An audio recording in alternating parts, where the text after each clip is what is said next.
good morning, good morning. Good morning. I'm still not sure whether we're actually live here at the minute, so I'm gonna. Yeah, we are. I'm watching it now. We are good. Good morning, everybody. It wouldn't be a show with me and him if we hadn't got technical issues. We have been waiting for over 4 minutes for something to come on the screen to say that we're live. But apparently it's been there. So again, good morning, everybody. Welcome to the presser, the Eddie's presser.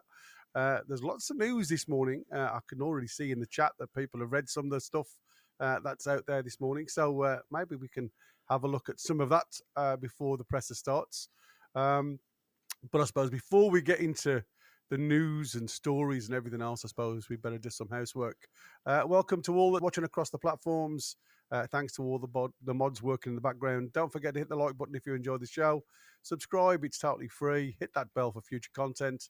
If you want to help us grow, you can become a member. Small monthly fee, different levels. Pick whichever one suits you.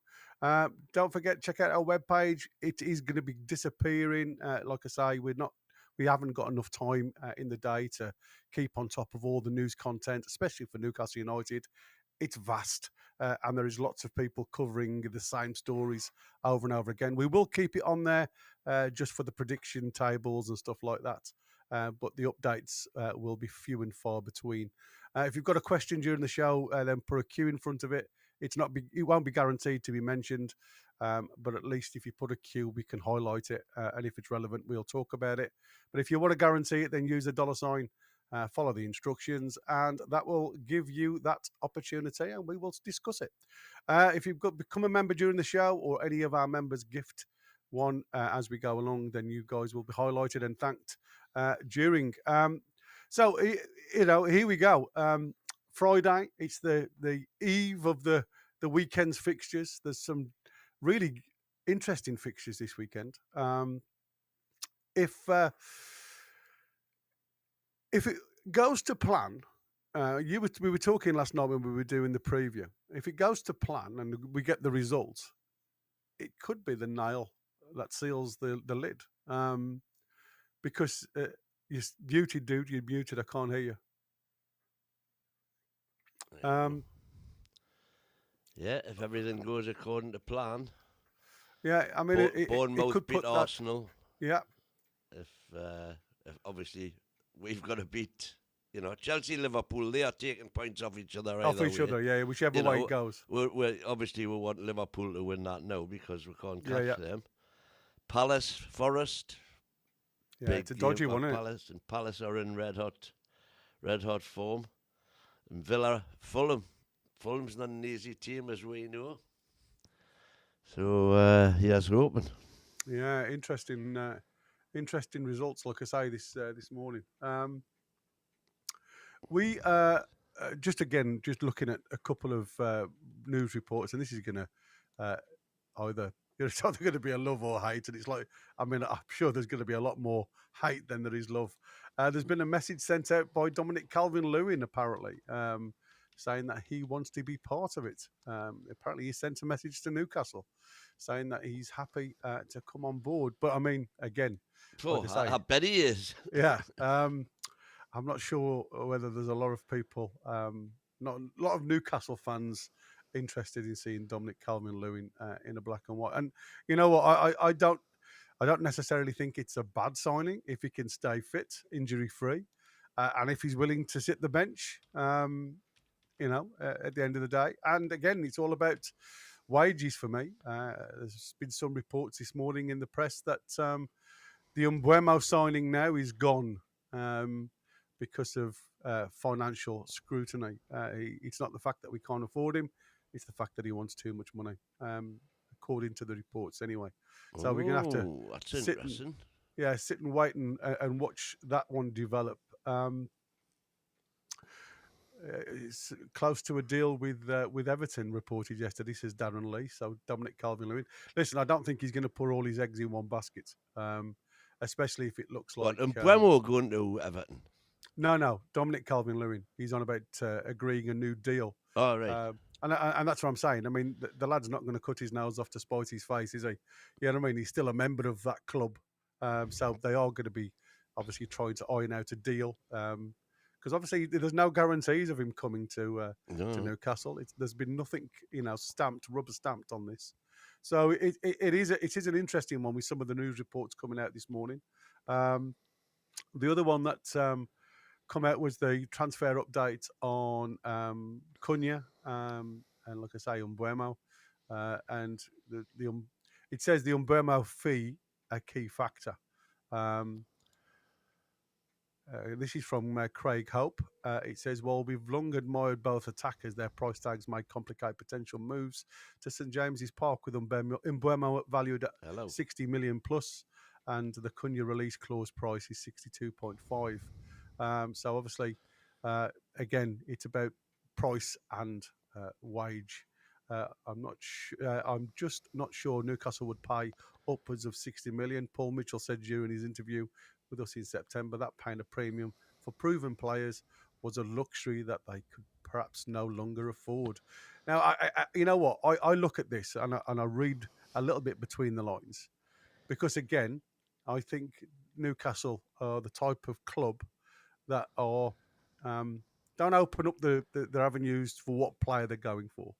And again, we always talk about the Newcastle tax these days, and we have to look at bargains. We have to look at not overpricing the person, and we saw that with Mark Gay with Crystal Palace, where they were obviously moving the goalposts to try and draw us in, and we turned our back on it. The 50 million mark was exactly where we stopped, even though they started to edge further and further away.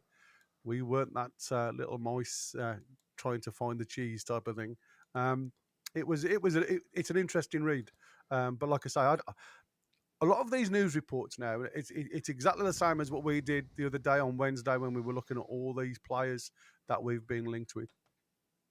I don't think we'll know much about it until it's actually done. I think that's the way Newcastle seem to work these days, and I think a lot of it's due to the Newcastle tax. So, what's your thoughts, mate? Well, again, we're reading reports at the minute that are just going round and round and round in circles. It's the same old. We're trying to put some new ones in when we did the transfer show on Wednesday. We're trying to stick some off the wall predictions in. Yeah. Morning, gorgeous. But hey, how's it going? Finally got out of bed. One way to get it. That's a way to get an interest right there. Man, I literally woke up 2 minutes ago, brushed my teeth, and ran upstairs. I got 5 calls from Mighty Win. Yeah, we've had nothing but trouble this morning, mate, trying to sync. It just wasn't going across on the screen, and it's still not now. Yeah, I say. He's having issues this morning. As I say, listen, I'm back. I think if we want Mbeumo, we'll get Mbeumo. I don't think even 60 million is a problem. No, I think it's upwards of 60 they're looking at. Sorry? Upwards of 60 they're looking at. Well, I think the market is just about settling down a bit, I think, compared to the ridiculous fees that were going last season and the season before, because everybody's having to come to terms now with PSO. But if you're saying the issue is wages, then it's a combination of the two, isn't it? That could be an issue. Yeah, that's what they've been saying. It's more the fact that there's potentially they want over the 200,000 mark. Aye, well, that's only the whispers that I've heard. I don't know how true this is. Like I say, when you look at the players that are potentially coming in, are they as good or better than what we've got? Well, Mbeumo is, yeah. So you think he's better than any of our players? Any of them? Oh, no, not better than any of them. That's what I'm saying. No, that's what I'm saying. If he's talking about 200,000, you can forget it. Yeah, exactly. And I think I think what they're looking at now is the cost of the player and then the wages expected, to go with that. Well, just the wages, you see, you're paying those on an annual basis. You're talking a couple of million here, 3 million there. Yeah, I agree with you. But what I'm saying is it impacts any other player coming down that line. You know, if we have to throw a few more 100,000 towards one head rather than throwing the Yeah, same amount across. if you're going to have a team, for me, they've all got to be on. I mean, obviously, some will be on more than others, but they've got to be within the ballpark. You can't have somebody on 50 grand a week playing regularly in a team where everybody else is on 150 grand a week. What like Hall on £7,000 a week? like all allegedly. Allegedly, yeah, exactly. Allegedly. I'm sure he gets lots of performance stuff. Yeah, he's got to one. Yeah, exactly. I think that's just what you see in black and white, if I'm honest with you. Yeah. I'd be well surprised if he's just grabbing £7,000 a week, and But I mean, like I said, when you're the age of Louis Hall, I mean, he's not a youngster anymore. You know, he's getting to the stage now of being a solid professional and international. An international, exactly. Exactly. So I mean, he could probably demand a lot higher wages with any other club. Lewis Hall, if you can argue, he's the best left back in the country. You know, English certainly in the left-back. top 5. Yeah. So if you look at what the rest of them are on, that's what you could reasonably expect. Lummy knows that. And I think if we are going to be a good club, a successful club that we want to be, then we should be proactive in that regard. We shouldn't be waiting for their agent coming along and saying, right, we want such and such. We should be saying, look, we really appreciate what you're doing. And just to prove that we appreciate it, there you go, son. Yes, there's one. Lomina's welcome. I haven't seen the name before, but No, neither. So there's a defender called Alexandro Ribeiro. Plays for Lille. He's 25 in his prime. Can play both feet. Excellent. 12k euros for defending and passing. Like I said, I've just seen Darren Lee's answer. 300,000 a week wages, and I think that's going to be the issue now with a lot of these players. You know what I mean? It's whether they're willing to drop the wage. We'll not be paying that for a few years yet. No. Well, we've got to certainly be not until we're getting a new stadium. Yeah. We've got to be consistent in the Champions League, I think, before we start throwing money like that around. Indeed, a Rooney. I'm not saying that we haven't been, because we have, but I mean, I think we've got to be one of those teams that's not just question it, we've got to be doing it. It's a quiet morning for me. What's happened here? I'm barely waking up, man. I'm telling you. I know it's hard, mate. And I got so much. I got so much to do back here. Trying to get this all ready and set up, so at least we got everybody's. By the way, sometimes the stream will blank out. It's just the website, nothing to do with us. So just bear in mind while we refresh and come back. Sometimes the stream pauses on its own. They put the spoilers in, don't they? Yeah, so we should be getting Eddie Howe's comments pretty much anytime from now on. We're waiting on that. So just starting, mate. To be fair, because I've just had a notification saying that Eddie's in the house. So keep refreshing.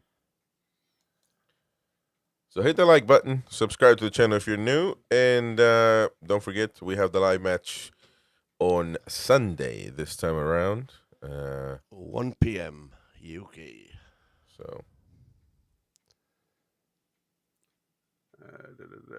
I was reading this morning about the young lad that's come on board. Didn't expect to be here straight as quick as he has. This Baran Yildiz had a number of offers. This Turkish lad, and he said, "I didn't realise that he's going to be so sudden. Expectly like a move across to Britain, to England, to the northeast."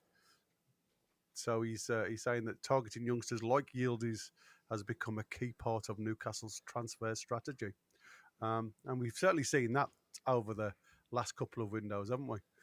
Where we've seen the youngsters coming on board now and really putting, I'm going to say, a really good name to the under-21s. We look a really viable squad now in the under-21s, competing. I mean, even though some of the results have been really poor, competition-wise for placements have been really good. And now you start to see, if you have a look in the training where you're you've seen some of the training clips.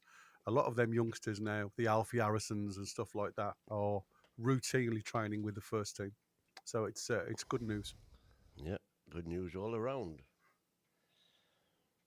I still haven't got anything. No, nor me. Yep, no, me neither. So we're just waiting. They uploaded. Forest again this weekend. Oh, there is. Oh, we got Eddie Howe now. There you go.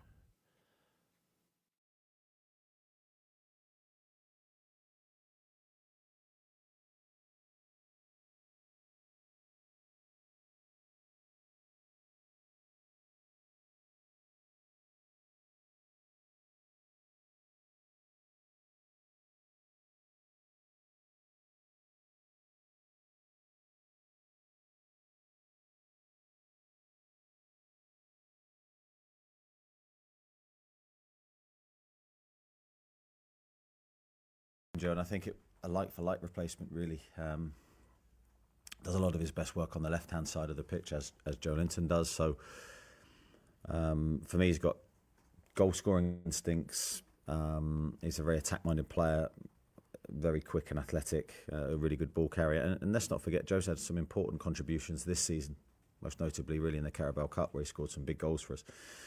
But also my mind goes back to the Arsenal game at the Emirates, where I thought he was excellent that day. So no doubting his quality. Yes, probably needs to feel that run of games to be at his very best. Hopefully he can show that. How tough has it been, do you think, for him and probably your other two central midfielders? Because for so long, for much of this season, it's been the three that have done so well in there, and Joe Willock, Lewis Miley, Sean Longstaff have had to be patient. Yeah, difficult for them, no doubt. I think they'll be looking at the midfield, seeing it's functioned really, really well. Which is a good thing, of course, when you're looking at it, but also from their perspective, you're wanting an opportunity. So it can be difficult, but I think that's where your professionalism needs to be at its highest level. I think your training levels need to be really good. I have to pay compliment to them all, because I think they have done that, and they've kept their heads in the right place, and they're going to be needed, because you never know when the game's in the balance, and you look to the bench, you need top quality players, and I thought Louis came on and did really well last week, so that was great to see. Did Sven Botman come through his appearance last week okay? Yeah, he did. Trained again this week, looks good. So, yeah, big positive to get Sven back. And finally, looking ahead to Brighton on Sunday, this predates your arrival at the club, but since promotion 8 years ago, Newcastle teams have tended to struggle to play well and often get results against Brighton. Now, I think at St James's this season, you were unlucky not to get the results against them, but why do you think they are such a difficult team to play against? Yeah, I think always have a tough game against Brighton. We've had some good results at St James's Park historically. Not so much this year. The two games we lost, I thought, were both really tight games. They could have gone either way. We fell on the wrong side of them, unfortunately. But I think at Brighton, they're a very good team. It's a good atmosphere for them. I also think it's good for the away team. It's a lovely pitch, always.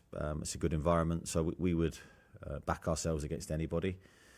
But certainly we know we're going to have to play at our very best, because it's never an easy game there. And, congratulations to what they've done over recent seasons, because I think they've become a harder team to beat. And certainly their style of play is very attractive.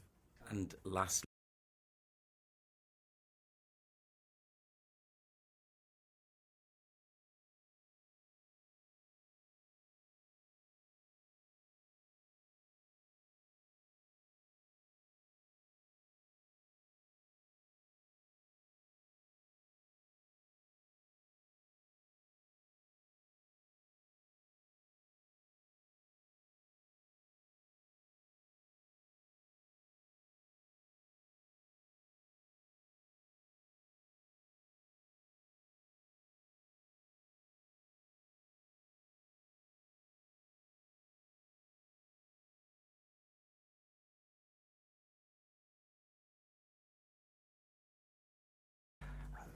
Firstly, Eddie, how are you doing? I mean, you've had a first game since returning. Do you feel back to full fitness yourself? I'd say I'm getting there. Yeah, it's been a positive week for me. I feel better. Every day I've woke up feeling a little bit stronger. I wouldn't say at my 100% fitness, so I probably won't be starting myself on Saturday, but I'm getting there. We were talking about Brighton's kind of record against you there. I mean, you mentioned the tough games ahead. How do you see that Champions League race after last start? I mean, did you watch the game last night? Yeah, I tend to watch a lot of football, so yes, I did watch the game. I think it's going to be tight, and I think it's going to go down right to the end. I think you look at the teams in and around us, it's full of top quality teams, and we've got 4 games. We can only focus on ourselves. We can't look at other teams and other results, and we've never done that. So it's about making sure we're prepared for Brighton. That's great. And in terms of Anthony Gordon, I mean, his knee situation seems to be ongoing. How frustrated is he, and are you expecting any progress with that? Yeah, I don't think it's too bad. Of course, that was last week. He's had a full week's training this week, and he's looked better physically, I'd say. So the main thing for him is to try and now, if he's 100% fit, focus on his performance and make sure he's at the levels that he has been for the majority of the season. He's a massive player for us, and we're going to need him. That's great. And in terms of, just finally, William Osula got his first goal last weekend. How encouraged are you by his progress? Yeah, doing well. I think the goal you could see early on this week gave him a big lift, big confidence boost. I think he's trained pretty consistently all season, and he's very enthusiastic, very driven. There's still work to do on his game, as there is with every player, but he's certainly going in the right direction. Amazing. Thanks so much. Thank you. Andy? Well, Neddy, Dan said to us after the Ipswich game that you said you'd take it easy in training, then within 30 seconds you'd stopped everything and you got into them. How hard is it taking it easier for you? Yeah, well, I sort of know the moment he was talking about, and just instincts took over, and I think it was a good thing for me because I was straight back in and trying to act normally. Certainly this week I feel a lot better. So training for me has been pretty normal. My work routine's pretty normal. So yeah, I feel good. And I think it's important that I am myself, and there's no letting. You're up for Manager of the Month. How's that work if you win it? Do you share it with Jay? So what's going to happen with that? Well, yeah, I don't know. I've not looked at that at all, so I've got no idea. I'm sure JT will probably want the trophy. We'll ask him in the next few days if it's announced. Just mentioned Will Osula. He's obviously a really popular lad, not just in the dressing room, amongst the fans. Have you ever met, I suppose, a more exuberant character? And on a serious level, how much is that going to help him to try and produce consistent form on the pitch, do you think, his popularity? Yeah, I always encourage the players to be themselves, and Will is very much himself. And hopefully the supporters take to that personality, and I think they have with Will, and it's great to see. The love and affection between player and supporter is so important. He will feel that love, and that will help his game. He is that character during the week. He's bright, he's bubbly, he's enthusiastic, he's passionate. All the things really that they're really positive things, and that will help his career. I think for us it's about being consistent with our development of him, and we've tried to do that and be there for him, work with him, because he's got rare skills. Not everyone has his ability and his attributes. So it's about honing those skills and making sure we continue to get him ready for the rigours of the Premier League. Just finally, win against Brighton on Sunday would make it 20 Premier League wins for Newcastle this season. What does that say about how consistent this side has been? Because I don't think the Newcastle United team have recorded 20 in the Premier League since 2003, the days of Sir Bobby. Well, it'd be a good mark to hit. I think for us, we go into every game trying to win. I think we're very positive in our approach. We try to be. Hopefully that has some strengths. I'm sure it has some weaknesses in there as well, but we don't shy away from who we want to be, and it's the challenge is to win as many games as possible, and that will never change. Thank you. Nisha? Morning, Eddie. Jacob Murphy and Harvey Barnes have been nominated for Player of the Month. I think they're probably two players that fans might not have expected the impact that they've made through the season when the season first started. How do you think they've just reached the heights that they have this season? Yeah, very different in their sort of how their seasons have unfolded. I think Jacob's really grown into his position. I think he's developed real strengths and real strengths the team's needed. So his crossing ability, I think, first and foremost, has been a massive strength for us. Playing a right footer on the right hand side brings real characteristics that I think we've needed. The ability to cross early behind teams' back line.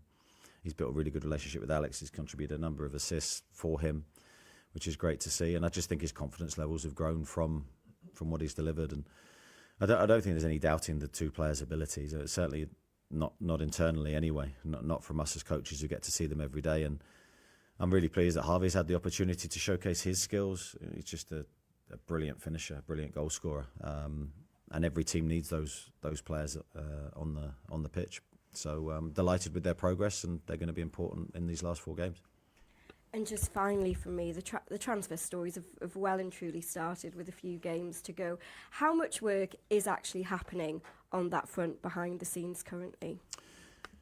Well, I think even though we haven't signed a lot of players in the last few windows, the work's never stopped, and the work will never stop. So that goes on behind the scenes relentlessly.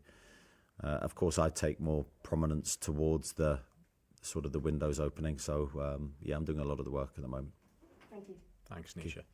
Okay, Rittens, we will include Sundays at the end, so please just factor that in. We'll start with Damien Spellman.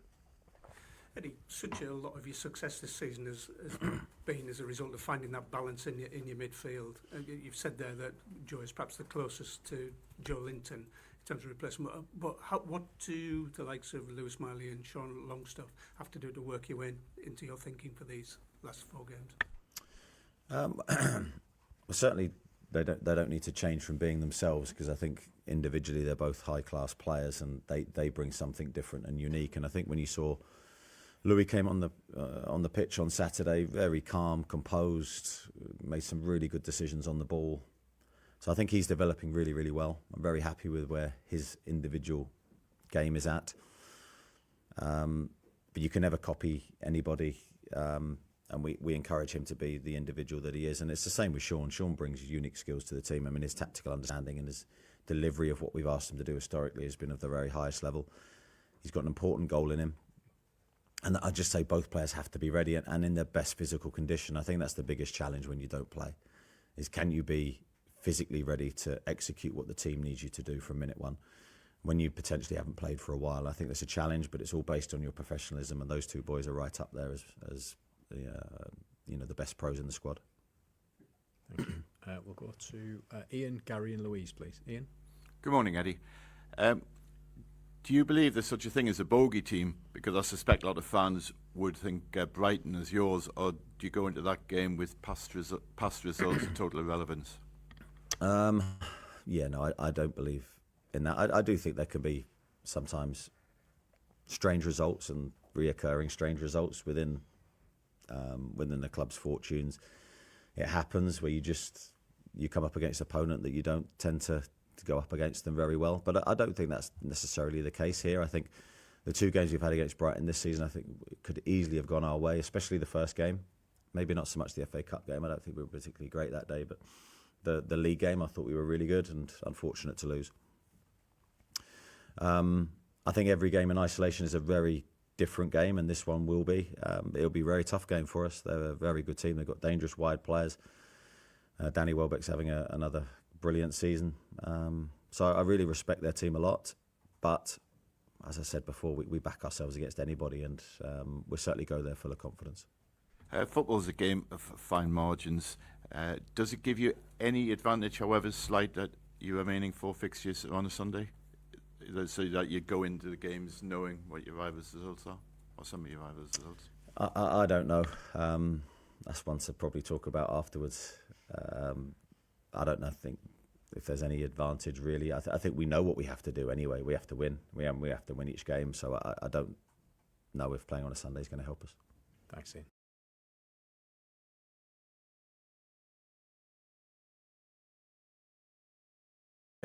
And he's got injured. It's arguably been probably the toughest period of his career, despite the success of the team. How hard has that been for him, and How have you helped him through that, or haven't you had to?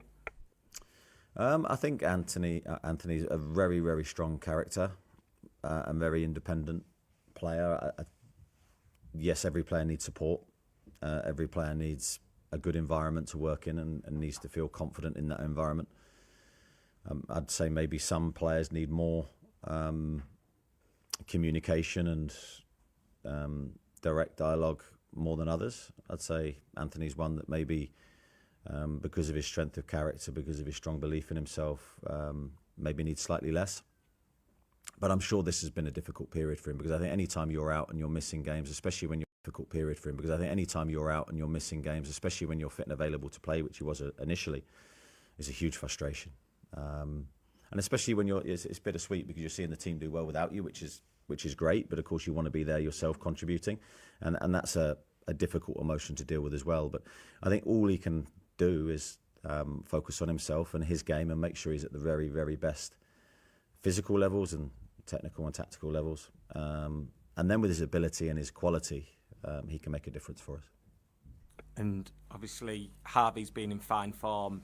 He's struggling to get back in the team at the moment, but does he still have a huge part to play in securing, hopefully, Champions League football for the club? Yeah, of course, it's undoubted. Every player within the squad has huge power to help us. So there's no doubting Anthony's qualities. He's an outstanding player. Of course, the team's been consistent without him, and that's always a challenge.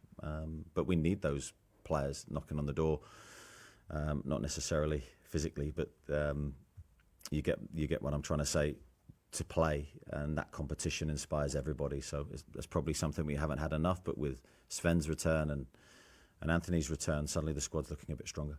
Thanks, Gary. Go to Louise Taylor, Luke Edwards and Craig Hall, please. Hi, Eddie.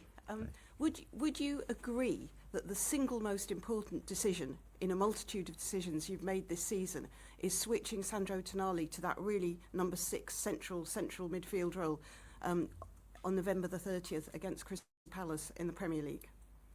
Yeah, I think the balance of the team is hugely important. That that potentially helped us just find a better balance within our midfield. Personally, I think the most important decisions you ever make in this position is on recruitment. The players that you bring into the club. If we hadn't brought Sandro into the club in the first place, then we wouldn't, have his skills and abilities in the team. So signing the right players is always, for me, the fundamentally the most important thing. And then you hope to be able to mould the team and the squad to be successful. Mm-hmm. And in a wider sense, I mean, you talked in the post about how you loved Arsene Wenger's Arsenal teams, and particularly the Cesc Fabregas, Jack Wilshere incarnations. How do you think you've evolved as a manager in your thinking and your philosophy about football, if at all? Yeah, I think it's always changing. I think it has to change because the game changes so quickly. I mean, the game is unrecognisable from the one that I first started managing in. And I'm sure in 10 years' time it will look totally different again. So you have to be mouldable, flexible. But I do believe the sort of the core principles running through the job have never changed and will never change. So it's sort of a mixture between both. You have to be adaptable and flexible, but certain things that you really believe in, I think you have to be strong with. Thank you. Okay, Luke. Alexander Isak has scored 20. Oh, sorry, Lee, I forgot my microphone. Alexander Isak has scored 26 goals this season. Is it fair to say that his form has petered out a little bit in the last few weeks? Well, he's still scoring important goals for us, and that's never lost on me. None more so than the penalty. Yes, you always probably expect to score a penalty, but that was a key moment in the game at 0-0 against Ipswich, where we needed him to be really cool and do his job and score the goal, and he did. I'd say we probably haven't found a way to get him involved in the game as much. Certainly against Ipswich we didn't. Second half I thought he came alive to a degree. I think there's more to come from Alex than he's shown maybe in recent weeks, but I think we're working towards that. You've got to remember he's had a couple of little niggles within his groin that then limited his ability to train. I think he's trained fine this week. He's looked good. and he's a difference maker, and we need him at 100%. I know you've been asked this several times before, but it's going to keep being asked as we head towards the summer. These new contract talks, presumably, as far as you're concerned, we've heard it from Darren Eales, Alexander Isak isn't for sale and will be remaining at Newcastle United. What's the question? Is Alexander Isak not for sale? Short and sweet. Yeah, well, I think he's not for sale from my perspective. I want to build a squad. I want the strongest squad possible for next season. There's a lot to look forward to here, hopefully. End of the season is going to be crucial for us. I feel we have a strong squad, and I think if we can add some players for the first time in a few windows, that will make a massive, massive difference for us. So that's what I'm focusing on, not the other way around. Thank you. Go to Craig, Lee Ryder and Martin Hardy, please. Morning, Eddie. From your position, can you give us an insight and some detail as to the difference between Champions League and not Champions League when it comes to budget, to the ability to retain players, to give them the contracts they want? Just how big a difference is it now between being in that competition and not? I probably prefer to focus it on a different sort of train of thought, really. Yes, we know where we want to be, but the focus from the players has to be that's where we want to be, rather than the consequences, because the consequences aren't helpful. It's the squad as one focusing on what we need to do. And I think that's where the players need to be. They don't need to hear me talk about other things. Our aim and our wish and our goal is to try and get there, and we have 4 games to get over the line. When you spoke to us last week after the game, you quoted a stat that the team had won 20 from 26. I thought you were mistaken. I didn't actually realise, I don't know if others had, that you'd been on such a good run. I thought you were going to tell me I was wrong. It was only last month in here, at the start of April, I went back and checked. We were talking about the team being inconsistent. Did we get that wrong? And have you sort of revised your opinion of what consistency means? I think then you were talking about the level of performance more so. Certainly, early season we were inconsistent. I think I was very open and honest with my thoughts at the time. I was disappointed with how we started the season, and there's various reasons behind that. But I do think we have been consistent, and I think the beauty of it is we've had a couple of difficult games in there in that run. The 6 that we didn't win, but we've usually found a way just to navigate our way back to good form again, which is a huge strength.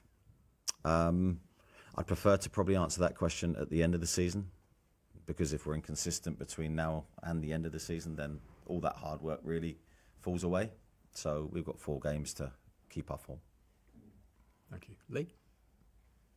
Eddie, on Sean Longstaff, he hasn't started a Premier League game since Brentford away, I think, in December.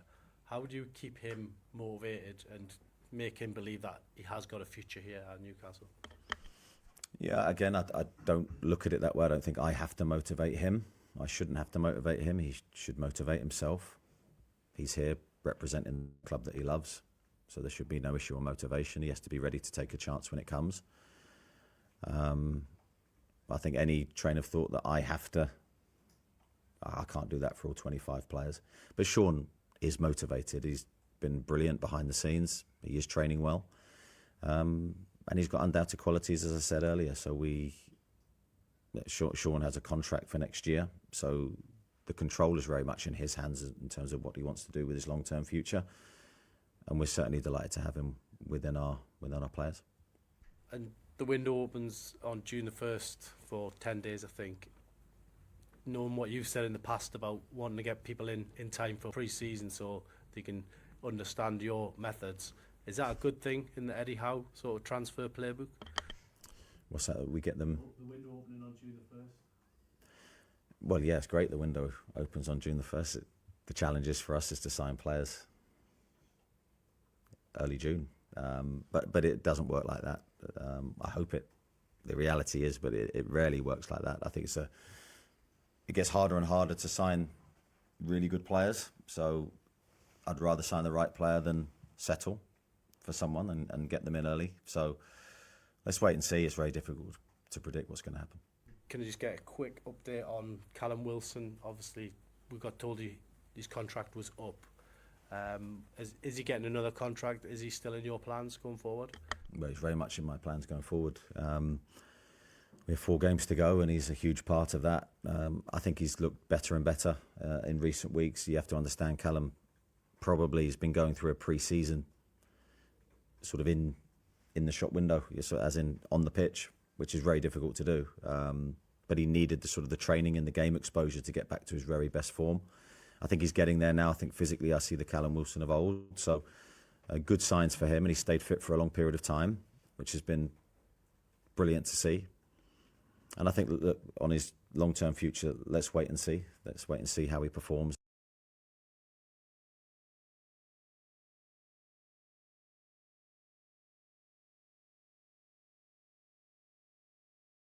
Hi Eddie, you've spoken about Alex and Anthony today, and they've both been linked with other clubs. How good are they, and how important is it that they are here next season and seasons after that? Yeah, we want to keep our best players, Martin. I think I've made that very clear. That's not just the wish from me, that's the wish from everyone at the club. Don't have a crystal ball. I can't sit here and say what's going to happen. I can only say what my determination is, and it's to build a team, the best team possible. And to do that, I think you can't consistently lose your best players. Thank you. Scott. Hi, Eddie. A little bit off the back of Lee, I guess. We all know last season Newcastle had to sell ahead of the PSR deadline. We all know what happened there. The club, we think, don't have to this time, but there's very strong suggestions that some Premier League clubs do. To the best of your knowledge, are Newcastle in a financial position where they could maybe take advantage of that? And to what extent does that, if you like, new deadline and new need for clubs to sell mean a club like Newcastle has to factor that into their transfer policy and when they look to sign and what they look to do? There's a lot in that question. Not a quick one, Lee. Sorry. No, it's not a quick one, but I think I've forgotten most of it. So I think the best way to answer that is I made it clear last year. There's almost 2 transfer windows now. There's the PSR deadline plays a huge role for clubs, both those clubs with PSR issues and those without, because those without may potentially look to try and sign players, take advantage of other clubs, as clubs did to us last year, quite rightly. So it's a really interesting dynamic, and one that we're very aware of, and we'll try to use to our advantage if we can. But certainly I can't go into sort of the details of that, but no doubt we've got people at the club that are working very hard behind the scenes on it. Thanks, Scott. Chris? Morning, Eddie. Bruno Guimaraes has been fouled 99 times in the Premier League this season, which is 30 more than any other player. First of all, what does that say about him and his ability to win fouls and the way that he I suppose, manoeuvres his body? But also, do you think he gets enough protection as well? Yeah, Bruno's a very unique player in that sense. I think he almost draws the physical contact on. He's very comfortable receiving the ball under pressure, which is a great thing, I think, as a midfield player. Well, I'm always telling the midfield players you must always want the ball in every moment, in every situation. No matter how tightly marked you are, you've got to be able and prepared to receive the ball to help your teammate. I think because of that style that he has, he is fouled a lot. And I think those numbers don't surprise me. It's something I've been aware of for a while. I think it's a challenge for Bruno because referees will be aware of those stats as well. I think the majority of those for me have been fouls. Does he get enough protection? I don't think he's been on the end of too many what I call dangerous tackles, maybe 1 or 2 in there. But also there's so much to consider when looking at Bruno's game. I think he's had a really good game last week. I thought he made a number of telling contributions, brilliant passes for us. He's been such an important player. Sometimes a lot of what he does, maybe people miss. But I thought he was outstanding last week. Okay, got to Jordan and then Kieran, please. Hi, you were seeing Jamal Lascelles back in training this week. Is there a chance he could be involved in the final 4 games, or looking at next season for him? I think with Jamal, he's making good progress. Really pleased with how he's looked since coming back to training. It has been a slow, steady return. He's certainly not been rushed. Possibly he could be involved towards the end of the season. I think maybe it would depend on injuries with some of the other players within the squad. I think maybe for Jamal it would be better if it was next season, but something we'll look at. Thank you. Kieran? Good morning. regardless of which European competition you qualify for, how smart do the club have to be this summer? In what sense? I suppose I'd imagine even if you got in the Champions League, spending £60 million on one player might not be too easy in terms of spreading the costs around. How important is that, the way you approach the window? Yeah, I think, of course, with all transfers and all decisions, it's making the best decisions to come out with the strongest squad possible, whether that's going for one player that's more expensive but is going to be a real game changer to the team, or whether you spread that cost and improve the squad and sort of have more depth. All those decisions we're talking about regularly and trying to come up with the right conclusions. So I don't know the answer at the minute. Thank you, Kieran. Okay, concludes this part of the press conference.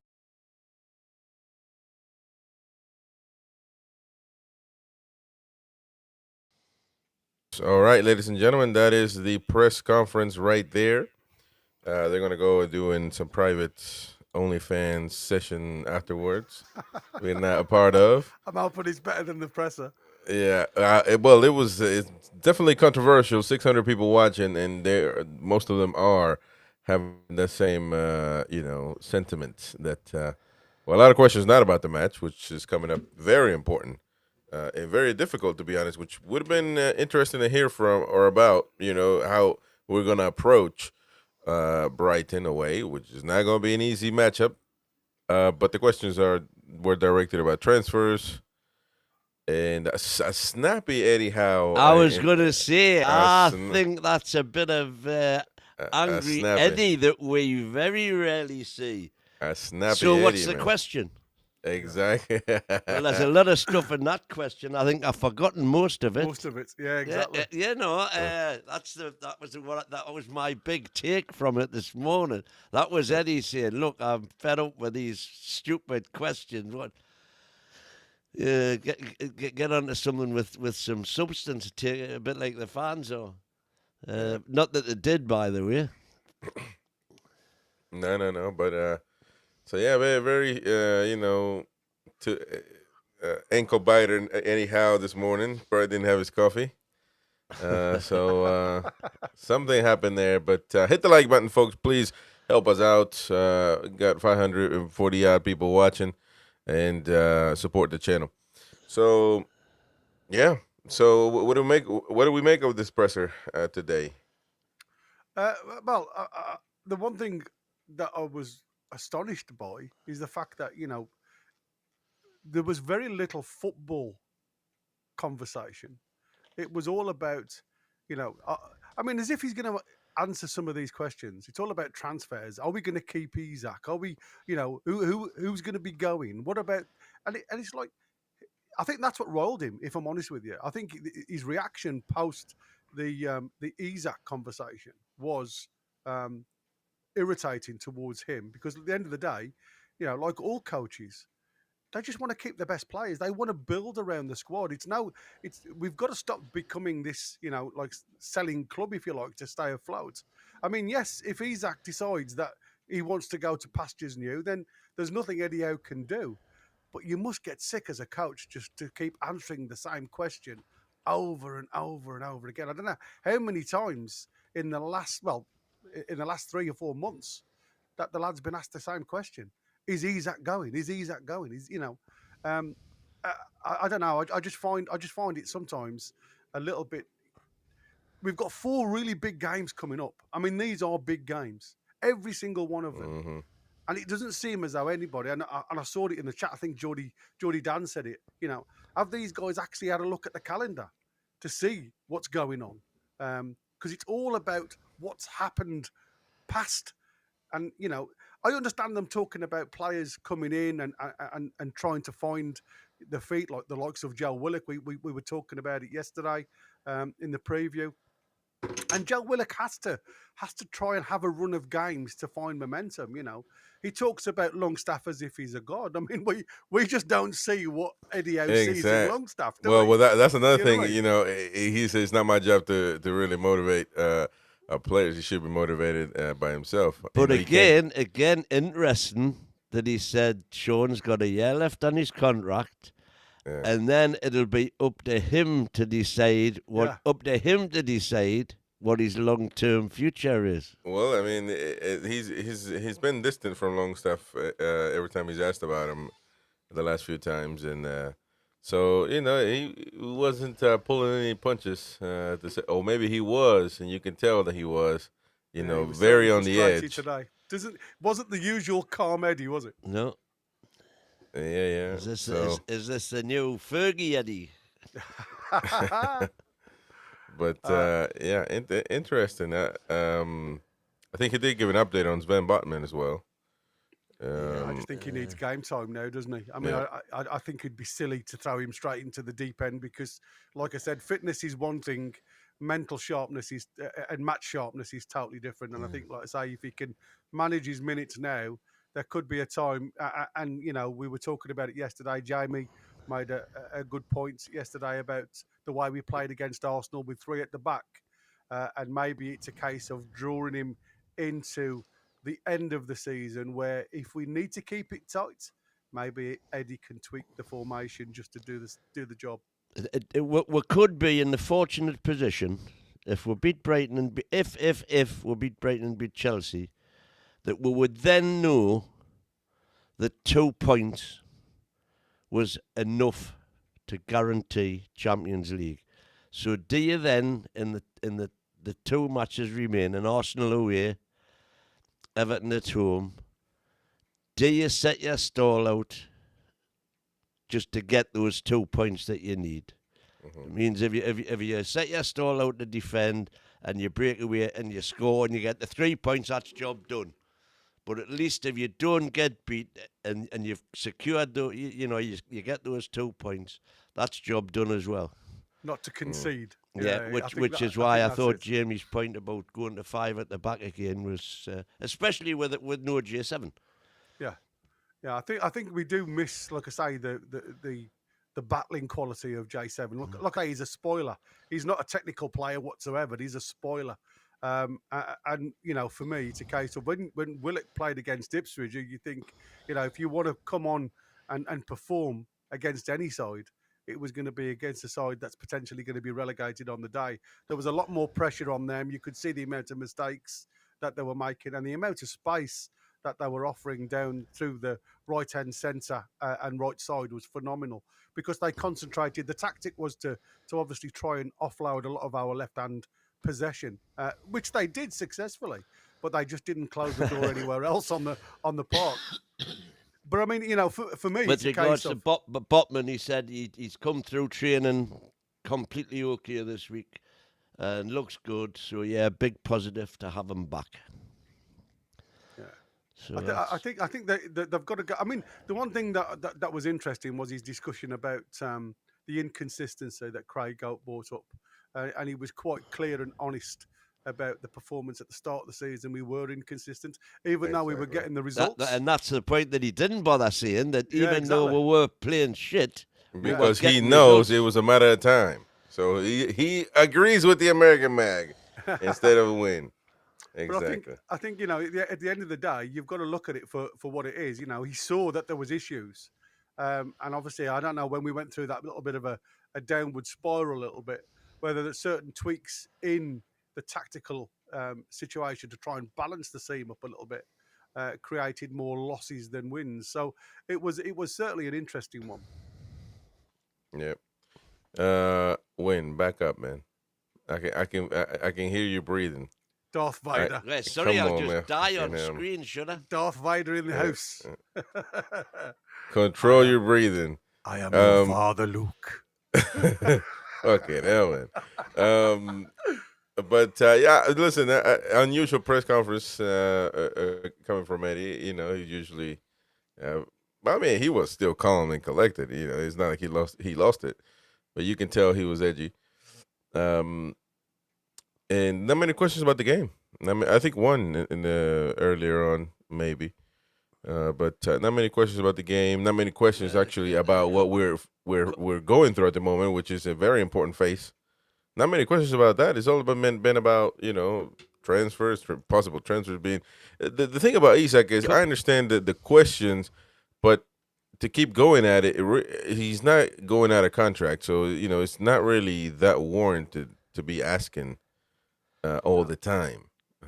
About Isak. Just with regard to what I was saying anyway about going for draws and things, you cannot take your foot off the gas now. It's the pinnacle of the season. The season. Everyone can end up higher with a 2-win run. And the same Absolutely. with Courts, who I haven't seen before either, at least I haven't. Same fans will then be saying we bottled the season if we play like that. Let's just play our own game and go and try and win every game. Well, that's what I'm an advocate of. Obviously, I've said it a million times. But I don't think going 5 at the back is going negative. I think if you look at the way we played against Arsenal, and how we controlled the game, going 5 at the back doesn't mean that you are bottling the game or looking to go negative. It's a way of managing the opposition, and if you can get them to play in front of you rather than behind you, there's every chance you can go up the field there and sneak a goal, as we've previously done. And like I say, it could come to the point where I agree with you. I think sometimes we don't look comfortable at times when we do go defensive as a defensive unit. We're reliant on players around us to tell us what to do. You can see that with the likes of Kieran Trippier and Murphy situation. Trippier's trying to play 2 roles, and unless you're comfortable in that role that you're playing, I think there's always an element of danger. So I think, like I say, for me, putting a natural defender into the middle rather than relying on your winger to drop in at right back creates a little bit more comfort and stability within the unit. I think another thing that we need to take into consideration on the run-in is Forest yet again having to play catch-up. Yeah. And the pressure that puts on them. So for example, on Thursday, they knew, in the situation that we've been in a million times, they knew 3 points and they're back up to third. And so they can't play their normal game, which is sit back and hope you can get a break. They had to actually go and attack, and it cost them. And again, they don't play until Monday this week. So hopefully they'll, will that be it could be by then that even if they get 3 points, they're still only going to be just in the top 5. And are they going to run out of hope and expectation? Or indeed, by going on the attack, leave themselves open more than they normally do? Yeah, what the other question that was quite interesting was, I think it was the only Brighton question was, is it your bogey side? He come up with, obviously, and he says, regardless of the results go against you, it's how you play against them. And he said we were unlucky on a couple of occasions where the result actually didn't look as the game developed. It went against us regarding the results, but the game was good. And I think that's something else that we need to look at. And Kevin Bell's just saying there, we've put many bogey teams and demons to bed this season. This season, absolutely. And you know what? I don't know whether anybody saw the post press conference yesterday, the Spursy press conference. I saw it this morning before we went live. And obviously there was a question about superstition, about what happens. The last time, apparently, Spurs won a trophy, the manager got sacked at the end of the season. And that was put to him after the match. Ange wasn't happy. So you can imagine. But I mean, like I say, Brighton at the Amex is a difficult game. We know that. And I think the problem for Newcastle, when you look at our next 4 fixtures, there isn't really an easy game in any of them. And like I said, you mentioned the other day, the only team really that's guaranteed is Arsenal, because they can't be caught out of Champions League positions, I'm saying. But everybody else below them have still got a chance of Europe. So whoever you face, the likes of Chelsea is going to be a team. Everton have got the flip-flops on. They're not playing for anything, so they can relax. But does that make them a more of a challenge because they haven't got anything to fear. They can just come and play their own game. Same as Brighton now. You know, Brighton are just on they've got to win every game, so there's a bit more pressure on them. So they've got to come out and have a real good go at us, and hopefully we can get behind them. I guess before we go, we can answer this question here from Craven. With Eddie's comments on Wilson, do you think he'll stay next season? I think he's got to bull up every player. You know, he's still got 4 games to go. It's no good putting somebody to the sword now and saying he's gone when he's the second striker. What about Longstaff? For him to go, somebody's got to want to buy him and pay him his wages. Not at the end of this season. Yeah. Well, somebody's still got to pay his wages. Who's gonna? He's out of contract. Yeah, but so wherever he goes, he's got to get his wages. Yeah, but that ain't got nothing to do with Newcastle. No, but what I'm saying is, who is going to put up good money in form of wages for Wilson with his injury, unless they do it on a pay-per-play basis? And if they're going to do that, I think we should do it. Well, I don't even think that's worth it, to be honest with you. Yeah, I mean, because you're holding somebody else back. That's the point as well. That's what's happened with Asula, isn't it? You know, with Wilson actually being our second striker, it's actually limited Asula's progression, getting minutes on the pitch. And like I said, when you saw him against Ipswich, yes, it was against Ipswich, but he certainly looks like he's more mobile than Wilson has been for a long time. Even though, you know, I agree with what Eddie said, though, about Wilson. This is virtually his pre-season. You know, the last games that he's played, he's starting all over again because he hadn't really had a good start of the season with injuries, as his record shows. You know, so for him now, he's just getting what he thinks he's just getting, you know, to the strong part of the season. And that's why, you know, you could never see a coach slating a player saying, well, no, he's gone at the end of the season because he's doing nothing for us. He'll need every single fit player to still fight for the cause, and the cause is to finish as high as we can in the Premier League. All right. So, well, we've had a good presser. Appreciate everybody joining us, and we will be live later on tonight at 10 p.m. for the quiz night. The quiz is all about the 1998-99 FA Cup final between Newcastle United and Manchester United. And interesting. So join us for that one. We got 20 questions tonight. 20 questions. Full of, they're pretty hard ones. Some of them are hard, man. So you better study. I hope you studied. Win, who's coming tonight?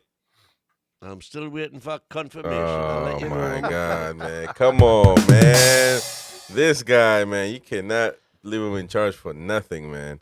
Leaving everything to the last minute. No, I'm been leaving it the last minute. I started on Tuesday, and I'm still waiting for confirmations. Come on, man. You're supposed to be the head of twat relations. Come on, you're supposed to have all the people ready, man. Anyways, hit the like button, folks. There'll be 4 podiums filled. Don't worry about that.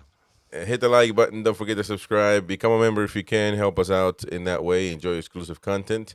We will see you tonight at 10 p.m. for the quiz. And tomorrow, Saturday, something will go up. So stay tuned for that. A new video, a new episode or something. We're going to talk about some news that are coming up. And also Sunday, an hour before kickoff. Join us as we do the match day live show. I actually won't be there, so it's going to be Gary and Brent doing the build-up, and then, and of course, you'll do the match commentary.